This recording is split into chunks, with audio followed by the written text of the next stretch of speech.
2013-cü ilin sentyabrı. 27 yaşlı usta Elnur Məmmədəliyev dostları ilə Bakı vağzalından Rusiyaya yola düşəcək qatarı gözləyir. O, Samara vilayətində gəlirli iş təklifi alıb. Elnur tikinti üçün lazım olan alətləri, yemək, paltar tədarükü olan çantasını əlinə alır və böyük ümidlərlə yola düşür.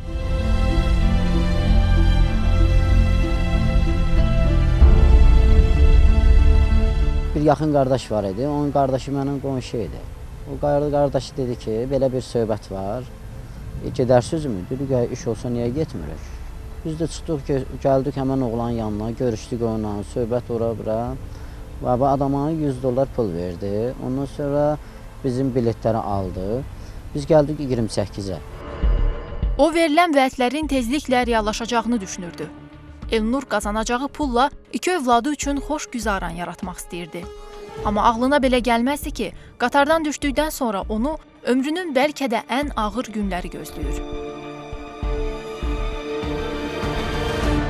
Dağıstanıza da keçəndən sonra, bir-iki şəhərə keçəndən sonra bu baxdıq, gördük ki, bu adam nəsə başqa variantdadır bu. Mən buna qayıtdım, dedim ki, əgər elə bir başqa variantım, başqa fikrim varsa, onu mənə açıqla deyinəm, mən qoy işimi bilim. Nəsə getdik, çatdıq Samaraya, oradan bizi mindirdilər maşına, apardılar ki, həmən Alisiyevka rayonu var, ora. Şimdi uşaqlara qayıtdım, dedim ki, bura nəsə tikinti zada oxşamır bura.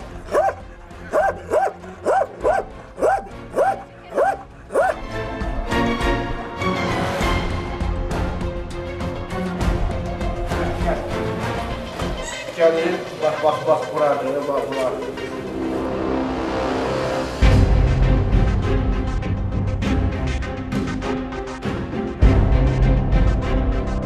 Biz də qayıtdıq, dedik ki, biz donoz firmasına gəlməmişik işləməyə. Biz tikinti üzrə gəlmişik işləməyə. 3 dənə Azərbaycanlı var idi orada. Bu Azərbaycanlı qayıtdı, dedi ki, mən 9 aya yaxındır gəlmişəm bura, dedi. Nə pulu vermirlər, dedi. Məni əsir kimi saxlayıblar burada, dedi. Buradan çölə çıxmaq mümkün deyil. Hər tərəf silahla da vişqanın üstündə durublar, əl avtomatdır.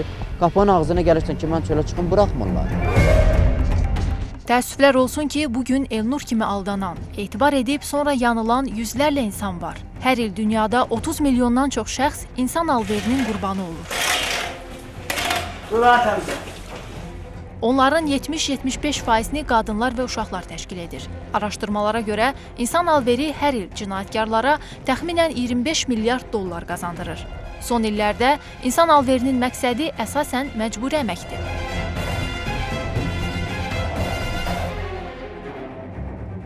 Məcburi əməyə cəlb etmə istiqamətində xüsusilə Afrika ölkələrindən bu prosesə və Cənub-Şərqi Asiyadan cəlb olunur. Çox zaman şərqdən, Cənub-Şərqi Asiyadan, xüsusilə Avropa ölkələrindən evdə dayələk məqsədi ilə aparılır. Son illərdə xüsusilə də münaqişələrin genişlənməsi, müharibələrin genişlənməsi geniş miqrant axınına gətirib çıxartmış. Miqrant axını olan yerdə isə şübhəsiz ki, insan alverinin risk böyüyür. Cinayətkar dəstə adətən qurbanını uzun müddət axtarır. Çalışır ki, prosesdən sonra səs-küy yaratmayacaq, əlaqələri zəif olan insan tapsın. Qurbanlar daha çox məişət zorakılığına məruz qalan və ya boşanan qadınlar, valideynlərini itirən, nəzarətdən kənar qalan uşaqlar, maddi ehtiyacı olan insanlardır. Psixoloqlar düşünür ki, problemləri çox olan insan təhsil, sevgi və iş kimi şirinlikləndirici təkliflərə daha tez aldanır. Bir övlad ailədən uzaqlaşırsa, o cəmiyyətin elə bir qruplaşmalarına rast gələcək ki, bu qruplaşmalar onu ancaq negativ yönə çəkəcəklər. Çünki nəticədə bu uşağın bir ailəyə, bir istiliyə ehtiyacı var. Süni sürətdə həmin qruplaşma buna bu istiliyi verir ki, öz məqsədlərini istifadə eləsinlər. Araşdırmalara görə insan alverinin qurbanları daha çox Avropa və Afrika dövlətlərinə, Amerikaya, Səudiyyə Ərəbistanına və digər ərəb ölkələrinə daşınır. Azərbaycandan aparılan şəxsləri isə adətən Türkiyə, Rusiya Federasiyası, Birləşmiş Ərəb Əmirlikləri və İranda gizlədirlər. Bir çox ölkələr insan alverində əsasən 3 formada çıxış edirlər. Bunlar mənşə ölkələri, tranzit ölkələri və təyinat ölkələridir. Azərbaycan Respublikası insan alveri məcburi cinayətlərin törədilməsində əsasən mənşə ölkəsi qismində çıxış edir. Bizdə daha çox Azərbaycan Respublikası insan alverinin törədilməsində Azərbaycan Respublikası vətəndaşı olan qadınların cinsi istismar məqsədi ilə təyinat ölkələrinə daşınmasından ibarətdir. Cinayətkar dəstələr çox zaman turizm agentlikləri ilə əlbir olur. İnsanları cəlb etmək üçün ucuz bilet təşkil edir. Deməli, qulaq asın. Gedəcək, bildizlər nə bayaq söhbət. Usta Elnur Məmmədəliyevin də yoluna sərf olunan məbləği onu Samaraya aparan şəxslər ödəyib. Amma əməyinin müqabilində Elnura heç bir ödəniş edilmir. Onunla birgə Samaraya gətirilən 23 nəfər səhərlər şirin çay, pendir, günün qalan hissəsini isə meyvə tərəvəz qabıqları ilə dolanırdılar. Yemək çox pis idi. Yatacaq yox idi, paşdişdi o, soyuq idi. Hamam yox idi. Vedrədə su qızdırıb yaxalanırdı. Elə uşaq var idi ki, orada ayağı uca yara tökmüşdü. Bədəni yara tökmüşdü. Gecə bir də görürsən, yatdığın yerdən maşınlar gəlir, hamısı yem, durun yem boşaldı. Elnur bu acınacaqlı vəziyyətə dözmək fikrində deyildi. Amma şərtlər onun əleyhinə idi. Fermada məcburi işlədilən insanların sənədləri əllərindən alınmışdı. Odur ki, onlar qaçmağa cəhd etsəydilər də, ölkədən çıxmaq çətin olacaqdı. İnsan alveri qurbanları aparıldığı xarici ölkələrdə istismara məruz qalarkən onların şəxsiyyətini təsdiq edən sənədlər bir çox hallarda özlərində olmur. Əgər onların şəxsiyyətini təsdiq edən sənədlər yoxdursa və onlar barəsində hər hansı bizdə bir məlumat varsa, biz həmin qurbanın olduğu ölkədə Azərbaycan Respublikasının diplomatik korpusunun köməkliyi onların şəxsiyyətini təsdiq edən sənədləri bərpa edirik və ölkəyə repatriasiyasını təmin edirik. Xarici ölkəyə səfərə çıxmazdan öncə göndərən şəxsin kimliyinin aydınlaşması üçün dövlət orqanlarına müraciət etmək, iş verən müəssisənin adını, yerləşdiyi ünvanı öyrənmək lazımdır. Eyni zamanda şəxsiyyət vəsiqəsinin sürəti çıxarılmalıdır ki, sənədlər itsə, xarici ölkədəki Azərbaycan səfirliyinə təqdim edilsin və yeni vəsiqə alınsın. Əksəriyyət dövlətlərdə Azərbaycan Respublikasının səfirlikləri var və həmin səfirliklərə elektron şəkildə də məlumatlar göndərilə bilər və dəqiqləşdirilə bilər. Həmin təşkilat var, yoxdur, o fəaliyyətlə məşğuldur, yoxsa yox. Bununla yanaşı, ölkəmizdə istismara məruz qalan əcnəbi və vətəndaşlığı olmayan şəxslərlə bağlı da bu məsələlər diqqətdə saxlanılır. Əcnəbi və vətəndaşlığı olmayan şəxs Azərbaycan Respublikasında əgər insan alverinə qurbanı kimi tanınıbsa, o 1 il ərzində ölkə hüdudlarından kənara çıxarılmır. Əgər bu 1 il müddət başa çatdısa, əcnəbi insan alveri qurbanı olan həmin əcnəbi və ya vətəndaşlığı olmayan şəxs cinayət təqib orqanları ilə əməkdaşlıq edirsə, cinayət təqibi başa çatmayıbsa, bu müddətin sonuna dək o ölkədən çıxarıla bilməz. Yeniyetmələri qrup şəklində yarışlara, istirahət zonalarına aparan təşkilatçı şəxslərin də yoxlanması vacibdir. Əks halda risk qrupunda olan azyaşlılar insan alverinin qurbanına çevrilə bilər. Həmin istirahət zonalarına düşəndə çalışsınlar ki, uşaqlar çalışmalı. Məsləhətlərdən biri ondan ibarətdir ki, həmin otelin sərhəddindən çıxmasınlar. Ona görə ki, valideynsiz xüsusilə də çıxmasın. Ona görə ki, həmin otel çərçivəsində onların təhlükəsizliyi müdafiə edilməsi nəzərdə tutulubdur. Soyuq hava ustanın səhhətində ciddi problemlər yaradır. Elnurun ayaqları və mədəsi ağrımağa başlayır. Vəziyyətin getdikcə pisləşdiyini görən usta çıxış yolu axtarır. Talih onun üzünə gülür. Elnur, donuz fermasında işləyən qadın həkimin telefonundan gizlincə Samarada yaşayan atasının dostuna zəng etmə imkanı qazanır. Samarada bizimlə atamın sinif yoldaşı var idi. Zəng vurdum ona, pasportu aldı. 360 dollar verdi o. Pulu verdi, aldı. Ondan sonra o mənim pasportumu verdi. Oğluna zəng elədim, Zaratda oğlan idi. O gəldi məni. Orada zapravka var idi. Gecə zapravkadan mənim yanım götürdü, apardı evlərinə. Elnur atasının dostu gilə gəlir. Səhəri gün ağrıları güclənir. Müayinədən sonra məlum olur ki, o təcili əməliyyat edilməlidir. Xilaskarının verdiyi pulla Elnur Rusiyada əməliyyat olunur. Ondan sonra mən əməliyyatdan çıxdım. Biraz özümə gələndən sonra mən evimizə zəng vurdum, papama zəng vurdum, mamama zəng vurdum ki, mənim üçün pul hazırlayın, mən avtobusla gəlmək istəyirəm. Mənə zabur sağ olsun, zabur üstümə pul da verdi, məni yola saldı. 9600 manat mən zabura borcum oldu. İlsə mən gəldim Bakıya. Avtobusun pulun anam verdi, gətdi qabağıma verdi. Ondan sonra mən gəldim, heç yanda işləyə bilmirəm. Ayaqlarımı maroz vurmuşdu, suluq atmışdı ayaqlarım, doğ vurubdu ayaqlarımı.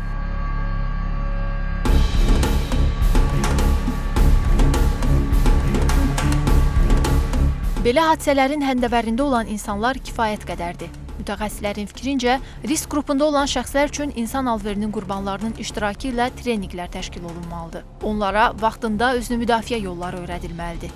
Məlumatlandırıcı, təşkilatlandırıcı treninqlər, və hətta insan alverinin qurbanına çevrilmiş insanları o treninqdə hardasa təcrübələrini bölüşməyə çağırmaq. Çünki bilirsiniz necə var, mütəxəssis problem haqqında danışır. Var, konkret əziyyət çəkən problemdən insan bu haqda danışır. Və real nümunə təbii ki, həm uşaqlara, həm böyüklərə daha çox təsir edir. Məsələnin kökündən həll olunması üçün idrakın vaxtında və düzgün formalaşması da vacibdir. Ekspertlər deyir ki, hələ kiçik yaşından hər bir vətəndaşda müstəqil baxış, özünü qavrama, hər hansı hadisədən nəticə çıxarma, analitik təhlil aparma qabiliyyətləri inkişaf etdirilməlidir. 8-ci sinifə qədər dövr, 5-8-ci sinifə qədər dövr əgər normal səviyyədə keçirsə, artıq 9-10-11-də o uşaq özünü başa düşə bilir və hərəkətlərini qiymətləndirə bilir. Ona görə yeniyetmə yaşı dövrü istəyir qız olsun, istəyir oğlan olsun, dəxli yoxdur. Xüsusi diqqətdə olmalıdır, xüsusi nəzarətdə olmalıdır. İnsan alveri qurbanının psixologiyasında ciddi fəsadlar yaranır. Qorxu, stres, cəmiyyətə inamsızlıq, emosional donuqluluq, güvənsizlik, ünsiyyət problemi, ümidsizlik və depressiyaya meyillilik bu siyahıdadır. Bu pozuntulardan yaxa qurtarmağın əsas yolu adaptasiya prosesində qurbanın ailəsinin və yaxınlarının, müəyyən qədər də cəmiyyətin iştirakıdır. Psixikası çox ciddi travma almış, zədələnmiş bu insanlar üçün müəyyən müddət cəmiyyətdən biraz uzaq tutulmaq ehtiyacları var. Məqsəd nədir? Sinir sistemi bir qədər bərpa olunsun.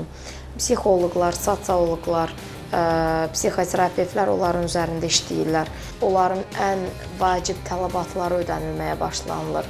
Çünki gəlin baxaq, bir insan alverinin qurbanı nəyinsə dalınca gedib. Bugün biz onu nə qədər də cəmiyyətə qaytarsaq, sabah o yenə belə bir şirnikdirici təklifin arxasınca gedəcək. Nə üçün? Çünki oxumağımın çox böyük marağı var və ya maddiyyatın böyük marağı var. Problemin həlli üçün insan alverinin baş vermə səbəbləri araşdırılır. 2015-ci ildə ATƏT-in insan alverinə qarşı mübarizə üzrə xüsusi nümayəndəsinin hesabatında Avropa Şurasının insan alverinə qarşı mübarizə haqqında konvensiyasının icrasına nəzarət edən, monitorinqini aparan ekspert qrupunun və BMT-nin Narkotik və Cinayətkarlıq İdarəsinin hesabatlarında Azərbaycanda insan alverinə qarşı aparılan mübarizə işləri yüksək qiymətləndirilib. Məsələnin tam həlli üçün beynəlxalq tərəfdaşlıq vacib şərtdir. Azərbaycan bu istiqamətdə BMT, Avropa Şurası, Avropa İttifaqı, İslam Əməkdaşlıq Təşkilatı, Türkiyə, Latviya, Mərakeş, Küveyt və Fransa ilə insan alveri ilə mübarizədə təcrübəsini bölüşür. Bəzi hallarda olub ki, deyək ki, Türkiyədə vətəndaşlar olubdur, uşaq ana ilə bərabər orada, uşaq da orada doğulmuşdur və uşağı gətirmə imkanı olmuşdur. Aldatma yolu ilə ora aparılmışdır və valideynlər tərəfindən satılmışdır həmin uşaq. Ancaq onun qarşısı alınmışdır və gətirilmişdir. Xüsusilə hökumət tərəfindən həssas ailələrdə onun uşaqların dəstək etməsi ilə nəzarəti gücləndirilibdir. Hər bir müəyyən edilən insan alveri qurbanının Nazirlər Kabinetinin qərarlarına əsasən bir dəfəlik 400 manat məbləğində müavinət ödənilir. Ondan başqa qurbanların da qurban demək normal həyata qayıdışı təmin edilməklə yanaşı onların məişət ehtiyacları ödənilir və buna əsasən onların öz ailələrinə qayıdışı, himayələrində olan övladlarının qayğılarının təmin edilməsi məsələləri diqqətdə saxlanılır. Bu istiqamətdə Əmək və Əhalinin Sosial Müdafiəsi Nazirliyi nəzdində İnsan alveri qurbanlarına yardım mərkəzi fəaliyyət göstərir. Mərkəzə yalnız insan alveri qurbanları deyil, həmçinin potensial qurbanlar, cəza çəkmə müəssisələrindən çıxan şəxslər və uşaqlar müraciət edə bilir. Burada onların hüquqları qorunur, psixoloji yardım göstərilir. Reabilitasiya işləri tam pulsuz şəkildə görülür. Onlar bizə müraciət edəndə biz məşğulluqla bağlı da onlara kömək edirik. Aidiyyəti müvafiq rayonlara hansı rayonda qeydiyyat alıblarsa, o rayon üzrə biz məşğulluq idarələrinə onların ərizələrini, şəxsiyyət vəsiqəsinin sürətini və bizim sənədimizi göndəririk ki, onlara yardım göstərsin və mütəmadi olaraq bunu izləyirik. Bu tip müəssisələrin məkanı gizli saxlanılır. Buranı yalnız Daxili İşlər Nazirliyi və icra hakimiyyətləri ilə, eləcə də həmin müəssisə ilə əlaqə saxlayıb tapmaq olar. Bu nəinki qurbanların, həmin insanlarla işləyənlərin də həyatının təhlükə altına düşməməsi üçün edilir.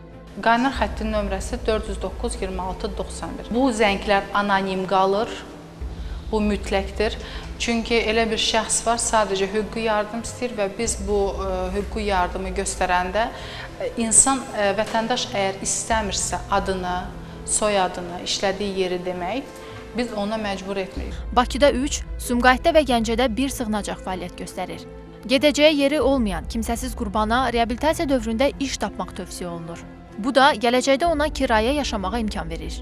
Uşaqlar Birliyi nəzdində fəaliyyət göstərən uşaq sığınacaqlarının qonaqları isə reabilitasiyadan sonra ailələrə verilir. Bu uşaq evi deyil. Burada reabilitasiya keçirir uşaqlar və ondan sonra ya ailəyə bərpa olur, ya uşaq müəssisəsini istiqamətləndirir. Əgər qəyyumluğundadırsa, onu övladlığa götürmək istəyən olduğu halda övladlığa veririk. Birləşmiş Millətlər Təşkilatının Qaçqınların Ali Komissarlığı yanında himayə mandatı verən bir şöbə var. Vətəndaşlığı olmayan şəxslər üçün bu mandat verilir. Və biz o mandatları uşaqlar üçün aldığımız halda onu məktəbdə qeydiyyatını həyata keçirdə bilirik. Bax, bu il bizim məktəbə gedəcək 4 uşağımız himayə mandatı ilə artıq qeydiyyata salınır məktəbə. Qurbanlara kömək məqsədi ilə Daxili İşlər Nazirliyinin 102, İnsan alverinə qarşı mübarizə idarəsinin 152 nömrəli qaynar xətti fəaliyyət göstərir. İnsan alveri sadə növdə törədildikdə 5 ildən 10 ilədək, tövsifedici əlamətlərlə ağırlaşdırıcı hallarda 8 ildən 12 ilədək, qurbanın sağlamlığına xəsarətlə nəticələndikdə və ölümünə səbəb olduqda isə 15 ilədək azadlıqdan məhrum etmə ilə cəzalandırılır. Eyni ilə də məcbur əmək cinayəti də insan alveri kimi ağır cinayət hesab olunur və həmin cinayətlərə görə də 15 ilədək sanksiya müəyyən edilmişdir.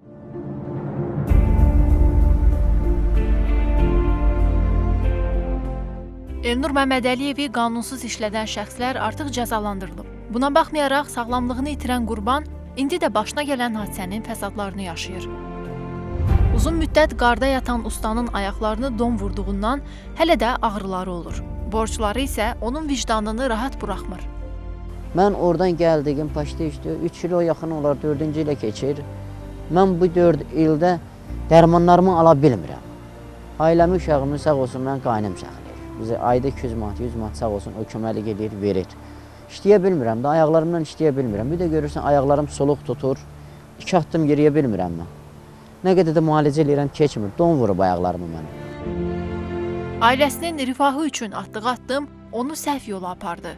Bugün 30 yaşlı Elnur Məmmədəliyev Şamaxının Qonaqkənd kəndində kirayədə yaşayır.